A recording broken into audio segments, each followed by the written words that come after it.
Hello and welcome. So excited to have you back. You have made it to episode 3 of Wellness with EAC.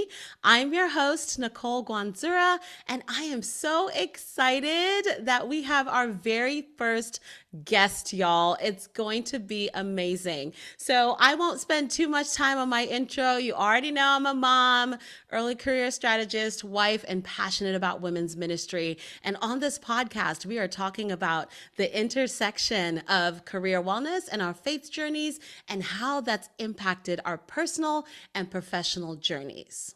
Well, that's enough about that. Our episode today is focused on wellness and medicine. The things we're about to chat are going to get real. I'm so excited about our guest today. She has been through such an interesting journey in her career, through and to medicine and just all around. And I want her to share more of that with you. For those who are heading to medical school, thinking about a career in medicine, or maybe thinking about what a transition might look like out of the typical trajectory of medicine. If you're a professional, just maybe working with somebody who's going through that journey, I really hope that our guest can share some inspiration. So without too much further ado, I want to turn it over to our guest, Dr. Joan Nambuba. Dr. Joan, welcome to the show. Thank you so much, Nicole. I am very excited to be here. It is an honor to be your very first guest. So as you mentioned, my name is Dr. Joan Nambuba, but you can call me Joan. This is a very informal setting. Yeah, I'm just glad to be here. I am so glad you're here. As we kick this off, we were chatting before about what the podcast is about. You've had a chance to listen to the first 2 episodes, and I've heard your story before, and I can't wait for the rest of our audience to hear it. So please share with us, give us a little bit of a background of who you are. What's your story? Who's Joan?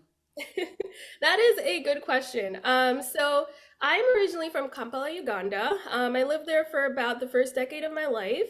Fun fact, my family and I won the green card lottery, which is what brought us here to the United States. We settled in Northern Virginia, and that's where we've called home ever since we moved to this country. It was also during that time that I met Nicole, who has been a wonderful friend of mine over the years. And this is why I'm here. Outside of Northern Virginia, I've moved and I've lived in different places. I went to North Carolina for college, spent 4 years there, moved back home for a bit. Next thing I knew, I was back at the same institution I went for undergrad before I moved to Ohio for medical school. And we'll talk more about my career path a little bit later. But outside of academics and work, I love being outdoors. It's the best part about living in Virginia. You have access to the mountains, the water, and there's just so much to explore. And it's so good to be able to do that with friends and family. So, yeah, that's a little bit about me. Wonderful, wonderful. Thank you so much for sharing. And it's such an interesting story that I know you're going to share. But thank you for setting the background and the dynamic. And as a fellow African and immigrant myself, I am always so excited to see how folks use their journey to the United States to better their lives, their situations, their circumstances, learn new things, and help influence the next generation of folks. So, as you've told us a little bit about your background and your journey, I want us to dig a little bit deeper into your educational journey. We'll talk about work too, but tell us a little bit more. You went to school in North Carolina, went back to North Carolina for a little bit more. You then went to medical school on the East Coast. Tell us a little bit more about that journey. Yeah, absolutely. So if one thing's for sure, it has not been a straightforward path. I would say that I fall into the category of a non-traditional medical student, meaning that I did not just follow through straight from undergrad to medical school and then residency. So I took a different path, and that's becoming more and more common. So I went to undergrad at Duke University. I am a huge Blue Devils fan. Nicole will tell you that too. And after I graduated, I was in the midst of applying to medical school, and I had to figure out what I wanted to do with my life. That summer, I interned for a major public health organization, and it was absolutely fantastic. I loved it. As soon as that ended, I had the opportunity to go and do some research at a major research institution in the DC area. And I was there for a year and a half. I learned so much. I was able to get really involved in clinical research, be involved in patient care, and just interact with some of the smartest human beings I've ever met, all within one place. After that, I wanted to continue on my journey of getting to medical Hmm. school. And, I didn't go right after that. I actually went to grad school. I went back to Duke, and I was there for a 1 year master's program. And I think for me, that was a very transformative time. It really showed me that, I could really do this. The fast paced Hmm. nature of medical school, how demanding it can be. And you're doing all kinds of different things all at once. And that was such a great experience. And I feel like it's what served as a catalyst for me to eventually get into medical school. So then I ended up going to a very unique 5 year medical program. It is not, there were no tests or exams. It is portfolio based, problem based learning, really getting a chance to interact more closely with your peers. And what I loved about the institution is they treated us as physician colleagues. So starting from Hmm. the first couple months of medical school, I was involved in patient care. I was involved in decision making and just really learning to be part of the team. So I stayed there for 5 years, and this also included a research year, which was embedded into our curriculum. And that was great Hmm. to be able to use my previous background and experience and apply it as a medical student. Then later on, I matched into residency. I was very excited about emergency medicine. I was so glad to have been offered a position. And then I went there and I did emergency medicine for 1 year, and then life kind of took a turn. Ooh, okay. There's a lot there. There's a lot that happened. And we're going to get into life taking a turn and just a little bit more of your work background there. But you mentioned that within the first few months of medical school, you were already working with patients and that no tests as well. Is that typical? Because I know with the medical school journey, there's that dreaded MCAT. I know you've been through that journey. It's dreaded. There's the race to the medical schools and all of that. But you seem to have had a slightly different journey and experience. Is that typical? I think it's becoming more and more typical for medical schools across the country as we come to realize that tests and exams are not reflective of your potential as a future physician.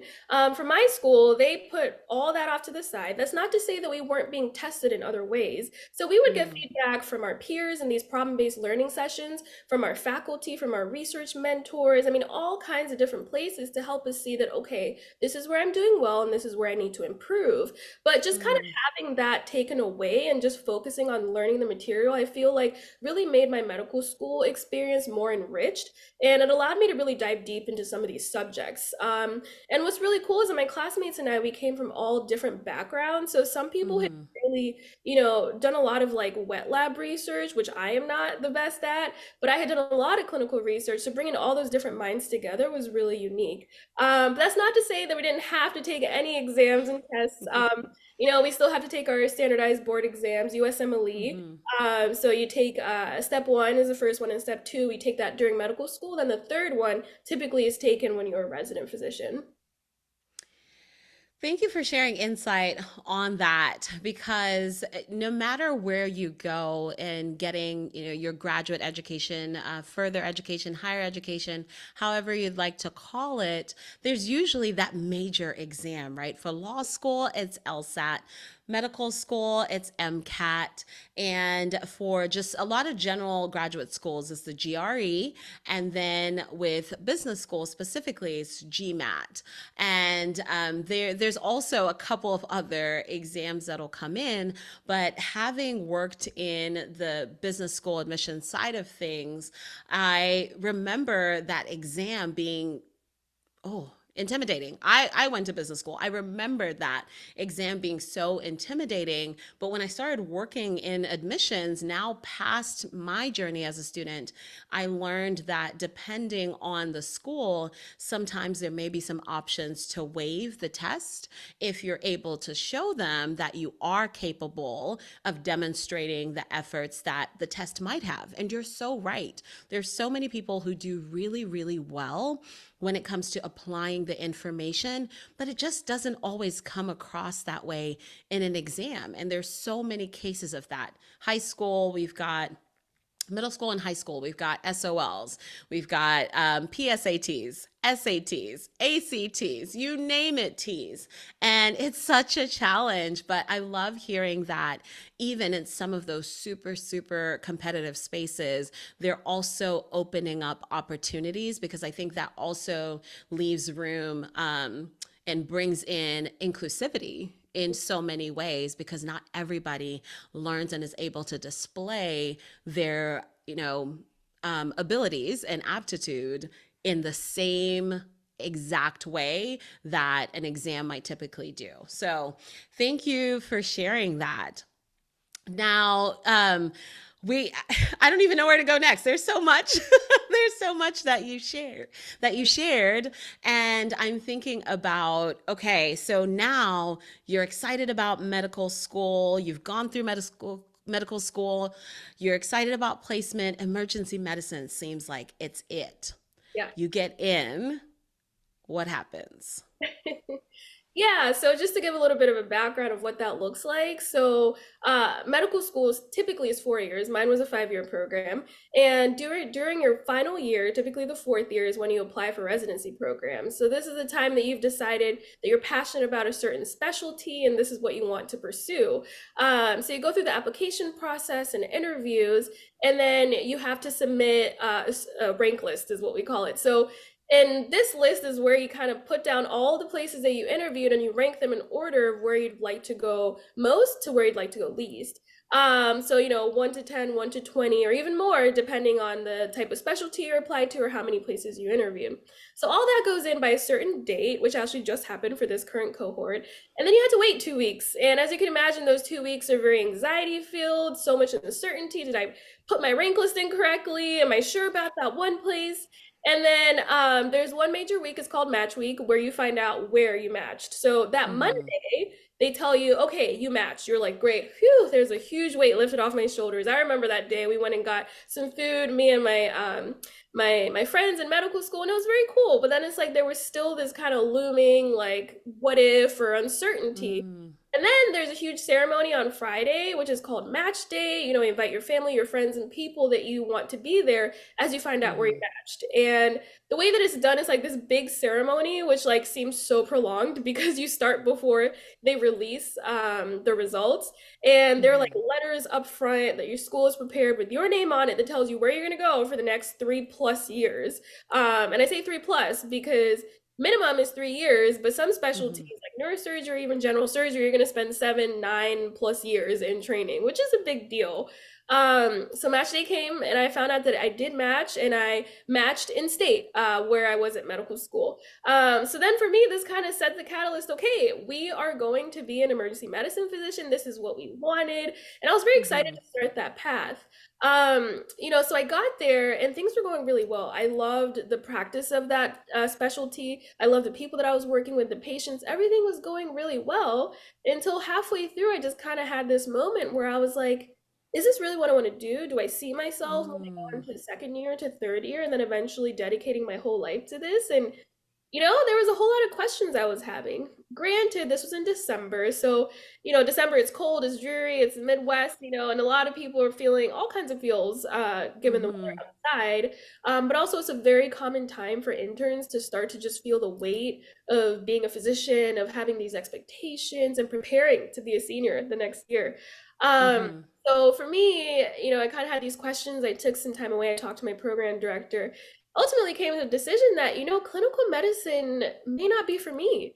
And that was a big Mm-hmm. deal. I mean, I'd spent all my life, and Nicole knows this, since like 10th grade. I said I was going to be a doctor, and this is the path that I was on. Everybody knew this, they Mm-hmm. were proud, and it was just so much weight that came with it. And I decided that, you know what, I would like to take a different path. And I don't know what that's going to be, but I just know that I'm going to be leaving after this first year.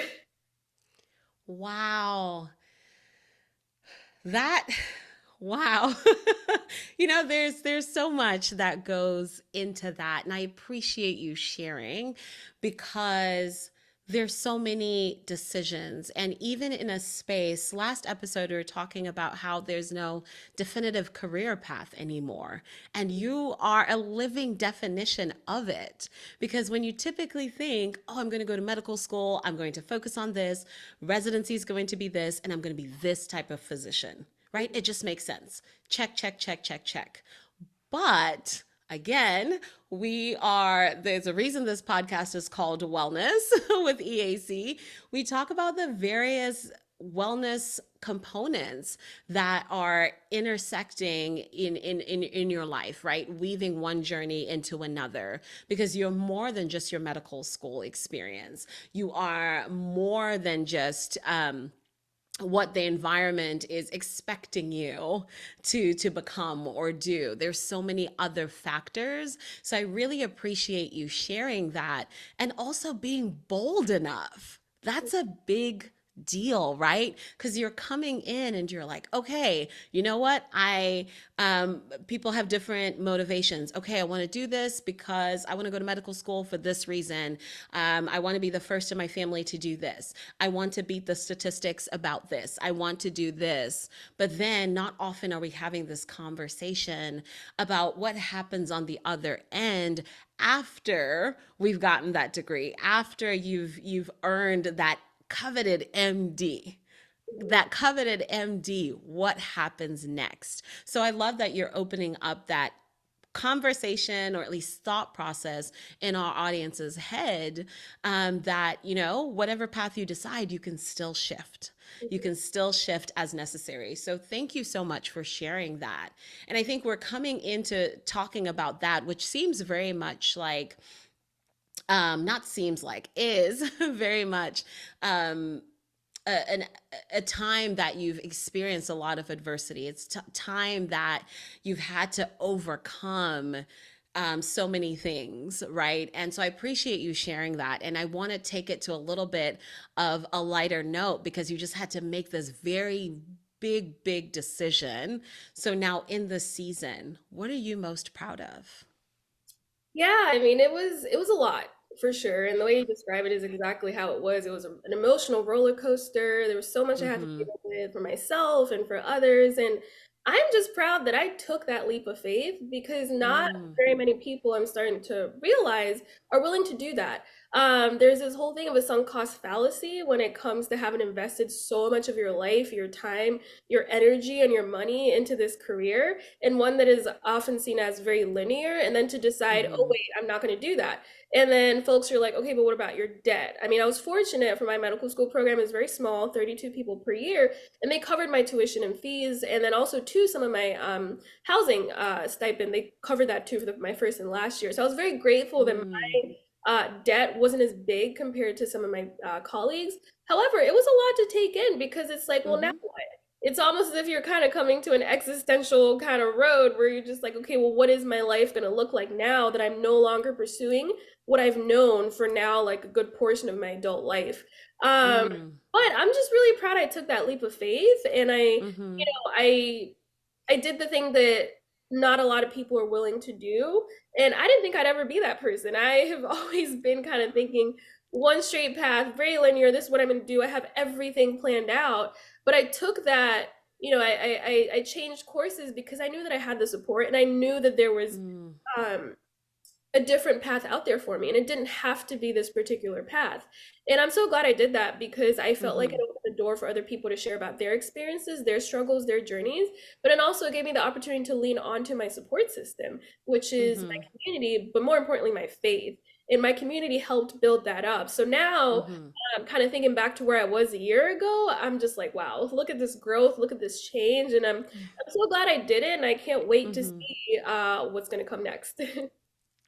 That's incredible. And I'm forever proud of you. As Joanne has mentioned, I've had a bird's eye view of So many stages of this journey to see her get through this, right? You're just kind of cheering on. You feel like you're all going to medical school together. The day she, the white coat ceremony, the day she matched, the day she graduated, it just felt like the whole village was just going and doing these things with her, but she was enduring it. She was the one at the end of the day that was in the experience, in the situation. So, it's such a wonderful story. I think a wonderfully orchestrated story. And you mentioned your faith as well. I think that there's God doesn't make mistakes in the way that he does things and the way that he has plans for your life, because he says those plans are to prosper you and not to harm you. So I'm so excited for what that looks like in this next phase of your life, right? As you take on all of these experiences, because we don't forget them, we don't leave them behind. We carry them in to the next stage of our journey. So thinking about where you are, I'm going to shift my next question a little bit. What would you tell your younger self? Let's go back to Joanne in freshman year of college. Oh boy, you're taking me all the way back. Let's go all the way. Oh man, that's such a good question. And I mean, it's heavy, but I think it's an important question. Freshman year of college, I went in, I was like, I'm going to be a doctor. So I am pre-med. I majored in neuroscience, minored in chemistry and English. And a lot of my friends were also on that same path. And, it was just more so like trying to figure out how to set up my courses and what else do I need to do to like be, a solid medical school applicant, whether it was research, community service, leadership, like all these different things I had to think. Mm-hmm. And if I were to go back to my freshman year self, I think I'd just say, slow down. It Mm, doesn't all have to happen at once. And sometimes taking a step back is a good thing. I just felt like I was go, go, go from the minute I stepped foot onto that college yeah. campus, and I just wish I had just kind of taken a step back and slowed down a bit. But more Mm, importantly, it's just, God has not given us a spirit of fear. And I think there was mm-hmm. component as I was approaching some of these courses. I was intimidated, and rightfully so, by my peers who were doing certain things that I wasn't doing, or, and I just wish that I had focused on my own journey and just, Mm, kind of realize that it doesn't all have to follow a certain path. It doesn't have to be linear. And I think I learned that a little bit later when I didn't go into medical school right out of college. And I was like, I could take a year off. I could take two. Two turned into four, and that's okay because I still got right. to where I needed to be. That's powerful. One really sage piece of advice I received a couple of years ago was that you are never going to complete your own race if you keep trying to run someone else's. Absolutely. Yeah. And that's, and we fall for it when we're in college. That's what we're doing. What's Susie doing? What's my friend doing? We're doing, this thing. They're doing this thing. And it continues, right? Because then you graduate.